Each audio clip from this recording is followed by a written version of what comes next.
Today, we're going to conduct a forensic investigation. We're looking at a digital tool you probably use every single day.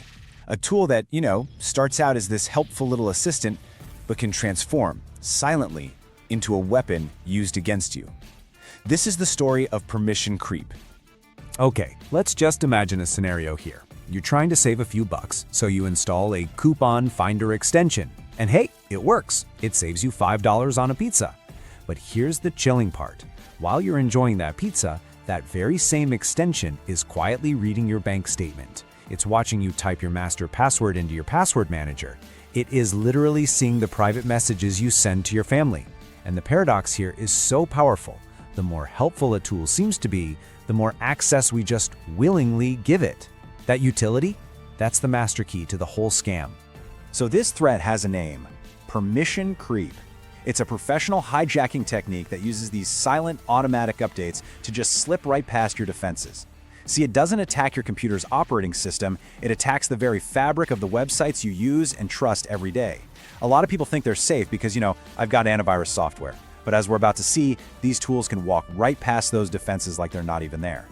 Now, let's talk about the environment where a threat like this just thrives. This isn't about some sophisticated code breaking into a server somewhere. Nope, it's about exploiting a fundamental flaw in our own psychology, our kind of primal need for customization and convenience. It's all about how a tiny little bit of perceived value can completely switch off our security skepticism. This is where the big disconnect happens. We download a tool for one single, simple purpose. We expect it to do that one job. But in reality, behind the curtain, it's become a full-blown credential harvester, a surveillance tool designed specifically to capture and ship out your most sensitive information. That helpful utility? That's just the cover story. And here's what's so crucial to understand. These are not amateur attacks. This is a systematic industry. Scammers will actually find a popular, totally legitimate extension. Maybe it was built by a developer who just lost interest, and they'll buy it. Then they push a malicious update to its entire user base. They are literally buying your trust, and then they're weaponizing it. Okay, so how does this actually work? Let's get into the weeds. We're going to break down the whole system step by step, and we're going to treat it like the clinical intelligence operation that it is. This is the anatomy of how a helpful tool gets turned into a weapon for identity theft. So these are the 4 core phases of the attack. It starts with something useful, it moves to a malicious update, then it starts actively harvesting your data, and finally, the theft itself. Each stage is perfectly designed to build on the last one, all while exploiting your trust along the way. You know what's really interesting? The first phase isn't malicious at all. The scammer doesn't lead with a virus. They start with a genuinely useful feature, a better dark mode, maybe a video downloader. They aren't looking for your passwords, not yet. All they want right now is installation persistence.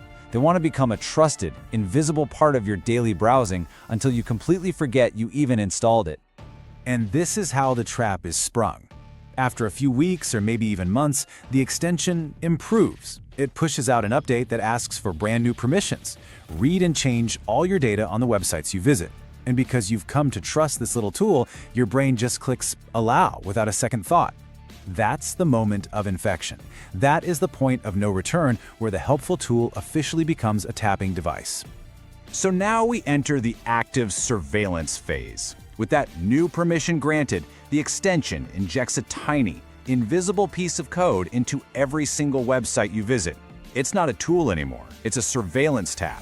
It just lies in wait, scanning for keywords in the website's code, things like login, password, SSN, or CCV. It's now acting as a keylogger, laser-focused on your most valuable data. And this is it, the final stage of the heist. As you're typing your credentials into your bank, your email, or your social media, the extension captures them. It bundles up that data and sends it off to a remote server, often in another country. It all happens instantly and completely silently. Your data is gone before you've even finished logging in, and you never, ever suspect the helpful little coupon finder. So we've seen the technical side of things, but the real genius of this attack isn't in the code, it's in the psychology. So now we're going to shift focus to the cognitive biases, the mental shortcuts that scammers exploit to make this work on pretty much everyone. I mean, this is the central question, isn't it? We know we should be careful. We see the permission warnings pop up. So why do we fall for it? Well, the answer is that our own brains are wired to be taken advantage of in this exact way. And this really is the core insight right here. The person doing this isn't hacking a firewall, they are hacking your attention. They exploit your natural desire for convenience and customization, using that little dopamine hit of a better interface to blind you to the security risks. The scammer is literally banking on your desire for convenience. So this slide basically shows the cognitive battleground. Think of your brain as having two operating systems. System 1 is fast, automatic, intuitive. It handles all the defaults. System 2, that's your slow, analytical, logical brain. The entire goal of permission creep is to keep this whole interaction happening inside System 1. They exploit what's called the default effect. Once you trust an interface, your logical brain just doesn't engage. It sees that update notification and clicks accept automatically way before your System 2 brain ever gets a chance to ask, wait a minute, why does a volume booster need to read my banking data? All right, we've analyzed the threat, we understand the tech, and we understand the psychology. So now let's transition to the most important part, the actionable strategic countermeasures you can use to defend yourself. This is how you take back control. Okay, this is your plan. Starting today, it's the Extension Audit Protocol. This is your logical weapon against their psychological rush. It's all about enforcing a principle of least privilege. So first, open your browser's extension manager and review absolutely everything. Second, scrutinize the permissions. If a tool is asking for way more access than its core function requires, that's a huge red flag. Third, ask yourself this question. Is the value this tool gives me really worth giving it total access to my digital life? And finally, step 4, delete ruthlessly. If you don't use it every day, get rid of it. Now the next layer of defense is compartmentalization. And look, this is non-negotiable. Rule 1, never, ever do your online banking in a browser that has third-party utility extensions installed.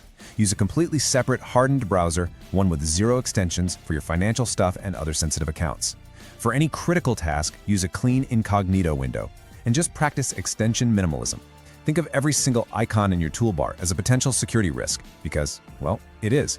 Now, when you go to delete a malicious extension, it'll often try to scare you. It'll throw up warnings like, your settings will be lost. You need to be prepared for this. This is your script. You just say it to yourself and you click remove. It empowers you to ignore their little psychological tricks and confidently take back control of your own browser.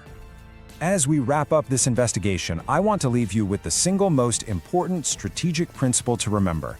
This one idea, if you really let it sink in, will change how you view your browser forever. And this is it. It's really that simple. We tend to think of them as these small, harmless little tools, but in reality, they are permanent guests living inside your most private digital space. They see everything you do. And once you frame it that way, the decision to grant them sweeping permissions, it becomes unthinkable. You are literally giving a stranger a key to your house, your office, and your safety deposit box, all at the same time. So the final takeaway here is this. This isn't about paranoia, it's about control.